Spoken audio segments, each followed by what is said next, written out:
Peggy Carr was working late at her waitressing job in Alturas, Florida, when she was hit with a sudden wave of nausea and her legs began to ache. Her hands were going numb and she started to feel a sharp pain in her chest. She initially thought she was having a heart attack, but her symptoms soon developed into an intense burning feeling over her whole body. She was sick and in agonizing pain for about a week before her husband, Pye Carr, took her to the hospital, cradling her as she could not walk. She told the doctors that she felt like her entire body was on fire. The ICU doctors were stumped. Routine tests yielded no answers, and Peggy's condition continued to deteriorate. Her face muscles weakened and she lost the ability to speak. However, Peggy knew sign language because both of her parents were deaf, so she could still communicate through her sister. Peggy's hair also began to fall out, which led doctors to believe she may have been poisoned. Why? Peggy kept asking over and over. More tests were run, and eventually it was discovered that Peggy had ingested thallium, a toxic substance that had been banned as rat poison by the Federal Environmental Protection Agency in the early 1970s. Thallium is a tasteless and odorless chemical that causes nerves and muscles to shrivel and die, and there is no known cure or antidote. While thallium is a naturally occurring element found in very small traces in everyone's body, Peggy's urine contained 20,000 times the normal amount. To make matters worse, a few days later, Peggy's son Dwayne, age 17, and stepson Travis, age 18, also began exhibiting mild symptoms of thallium poisoning and were hospitalized. The rest of the family were all tested as well, and Pye and 3 others had traces of the chemical in their bodies, but not enough to require hospitalization. Peggy's condition continued to worsen, and she eventually slipped into a coma, while Dwayne and Travis lost a lot of their muscle mass and were wheelchair-bound for months. While there was a small chance the poisoning was accidental, the high levels of thallium suggested that it was deliberate. Homicide detective Ernie Mensa was assigned to the case. He led a frantic search for the source of the poison. The pesticide that was used on the nearby orange groves was tested. Public fear began to brew that someone was tampering with the town's water supply. More than 400 items from the Carr's house were sent to a testing lab, and eventually, thallium was found in residue in the bottom of 4 Coca-Cola bottles taken from an 8-pack in the Carr's kitchen. Detective Ernie Mensa had 3 unopened bottles of Coca-Cola from the Carr's home flown to the FBI lab in Virginia, where investigators found microscopic scratches on the bottle caps, which indicated that they had been very carefully removed and replaced. Each bottle contained over 1 gram of thallium, which is enough to kill an adult. The specific thallium concoction used by the poisoner was so undetectable and barely left any residue that investigators knew this was someone who knew what they were doing. FBI agent Brad Brecky ordered a psychological profile of the poisoner. It described the poisoner as an intelligent white male in his mid-30s who preferred to resolve conflicts without direct confrontation. He was most likely outwardly passive and took pleasure in watching death from a distance, and may have left a trail of threats. Unfortunately, Peggy Carr never recovered from the poisoning and died on March 3, 1989, after spending 3 months in a coma. Police immediately suspected Peggy's husband, Pye Carr. Peggy and Pye were newlyweds, both in their early 40s. Peggy had 3 kids from a previous marriage, and Pye had 2. Their blended family got along well and enjoyed their outdoorsy life together on their remote Alturas property, which was surrounded by lakes, ranches, and citrus groves. Peggy and her daughter Sissy worked as waitresses at a local restaurant, while Pye worked at a phosphate mine. After about 6 months, Peggy began to have suspicions about Pye's long work hours. One night, when Pye claimed he was working late, Peggy decided to drive out to the mine. In the parking lot, she saw 2 cars. One was Pye's, the other belonged to one of his ex-girlfriends. Peggy and her kids moved out to a nearby motel, but Peggy expressed that she still loved Pye and wanted to make their marriage work. After a short separation, Peggy and Pye managed to put the affair behind them and reunited. On the day Peggy fell ill, Pye was on a hunting trip. When he returned, he was hesitant about taking Peggy to the hospital. There was also a strange anonymous letter that the Carrs had received in July 1998 that Pye failed to mention to the police. It was addressed to Pye Carr, spelled incorrectly, and read, "You and your so-called family have 2 weeks to move out of Florida forever, or else you all die. This is no joke." Pye dismissed the letter as a prank, but Peggy had her misgivings and warned her children to be careful. However, the lab testing had confirmed that Pye had traces of thallium in his system too, and police believed it was unlikely that he would poison himself. No fingerprints were found on the 8-pack of Coca-Cola, and even more bizarre, no one in the Carr household could recall purchasing the sodas. In April 1989, Sherry Guin moved to the quiet town of Alturas, Florida. A recent divorce had left her wanting to start afresh in a new community. She saw an advertisement in the local newspaper for a murder mystery weekend. Intrigued, she wrote to the organizers, who promptly sent her a registration form and all the details about the event. It was at the Winter Haven Holiday Inn, where Sherry would meet George Trepal and his wife, Diana Carr, no relation to Peggy or Pye. Sherry was handed a pamphlet about the murder mystery she would be partaking in. Diana Carr had written the scenarios for that weekend. One excerpt from the pamphlet read, "When a death threat appears on the doorstep, prudent people throw out all their food and watch what they eat. Most items on the doorstep are just a neighbor's way of saying, 'I don't like you, move out or else.'" Wanting to make new friends, Sherry struck up a conversation with the hosts. George was a shy and nervous man, but Sherry was gentle and understanding, and the two soon became friends. Sherry confided in George about the messy divorce she was going through, and he listened intently. He would even joke about blackmailing her ex-husband and sending him poisoned flowers. George Trepal was a computer programmer and freelance writer who had a keen interest in chemistry. His wife Diana had a master's degree in chemistry and worked as an orthopedic surgeon. They both regarded themselves as highly intelligent and were members of Mensa, which is an organization only open to those who have an IQ of the top 2% of the population. Both George and Diana enjoyed murder mystery novels and staging their own murder mystery roleplay events for fellow Mensa members. They would study real-life crime scene procedures and police manuals to make their roleplay events more realistic. They would then invite their guests to discover the clues and solve a mock homicide.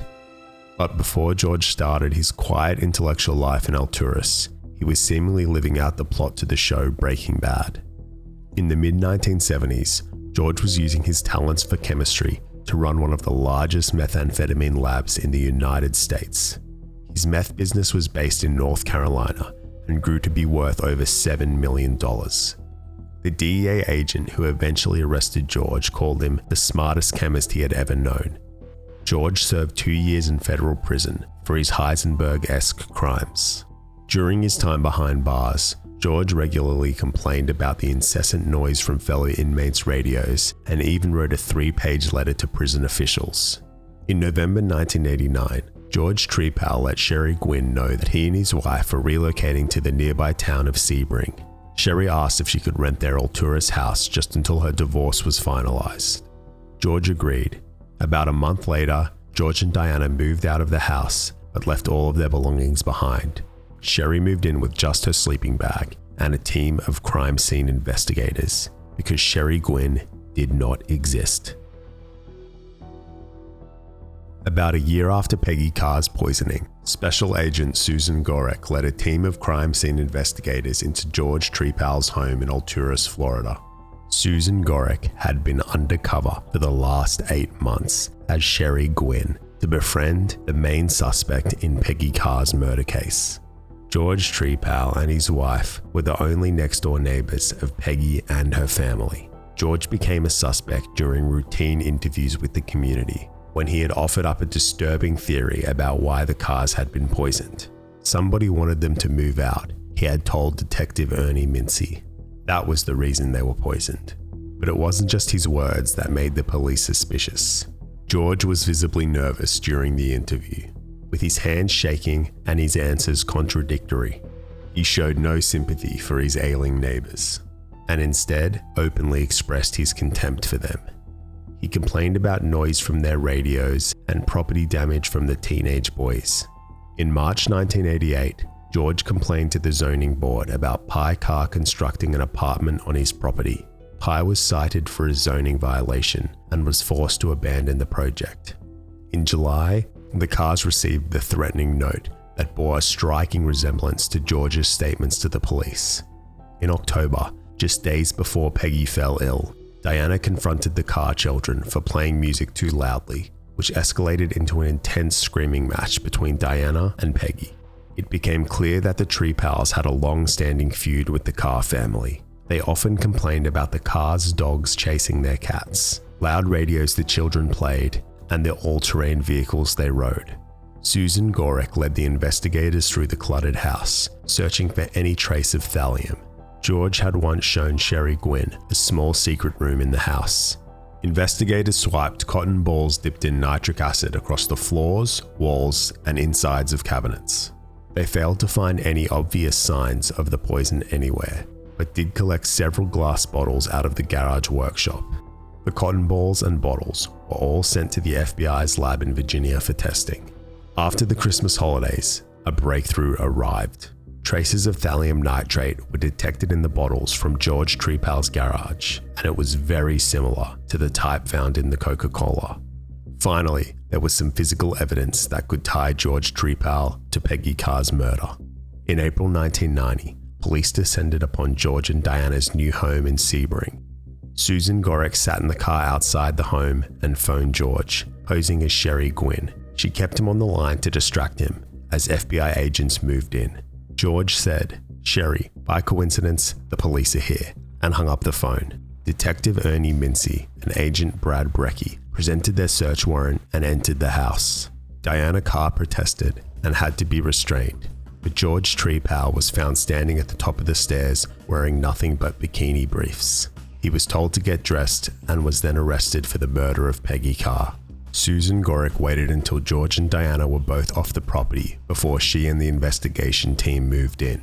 The search of the Sebring home turned up some damning evidence. They seized box loads of labeled and unlabeled chemicals, laboratory equipment, and a notebook entitled General Poisoning Guides, which was written by George himself. The notebook contained excerpts from books that homicide detectives use, including a list of details of the uses and effects of thallium. Detectives found hundreds of books in Trepal's home, but one book in particular caught their attention. The Pale Horse by Agatha Christie, a murder mystery in which a chemist kills many people by putting thallium in makeup, medicine, and foods. Susan Gorek was certain that there would be a secret room in the Sebring house as well. Throughout the house, they found bondage paraphernalia and literature, as well as police manuals about poison. Finally, they came across an uneven section of wall. An officer pulled on a pegboard and it swung open, revealing a door that led to a windowless, soundproofed room. Inside was a wooden platform the size of a bed, with handcuffs attached, most likely for sexual activities, but nothing actually illegal. George and Diana had both the motive and the means to commit the crime. As a chemistry enthusiast, George had the knowledge to obtain and use thallium, which is also sometimes used in the manufacture of methamphetamine. Diana, an orthopedic surgeon, could have legally obtained the deadly chemical through her work. Detectives also discovered that George frequently watched the Carr residence through binoculars and may have used thallium to kill the Carr's family dog several years ago. Friends of the couple were shocked by the news of the murder charge. George was always eccentric, but was often described as shy with a nervous energy. His friends said he was a computer specialist, but it was revealed that George had no official occupation for the past 15 years. He stayed home most days and most likely studied the comings and goings of his neighbors closely. He then purchased a pack of Coca-Cola and meticulously removed the bottle caps, added in thallium, then replaced the caps.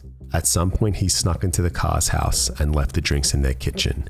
The family drank the Coke over dinner, but Peggy drank the most. After she started feeling sick, she drank more Coke to try and help settle her stomach, which of course only made things worse. During the trial, the evidence presented against George Trepal was largely circumstantial. There were no fingerprints or eyewitnesses that could place George inside the Carr home. The prosecution brought up George's past as a meth cook and pointed out all of the coincidences in the case. The feud between the households, the traces of thallium, plus George's clear interest in murder by poison. Prosecutor John Aguero said, "Here's a man who thought he was so smart he could literally get away with murder. he actually believed because of his intellectual level, he would never be found out. In March 1991, George Trepal was found guilty of the first-degree murder of Peggy Carr, 6 counts of attempted first-degree murder, 7 counts of poisoning food or water, and 1 count of tampering with a consumer product. The jury voted in favor of the death penalty, 9-3.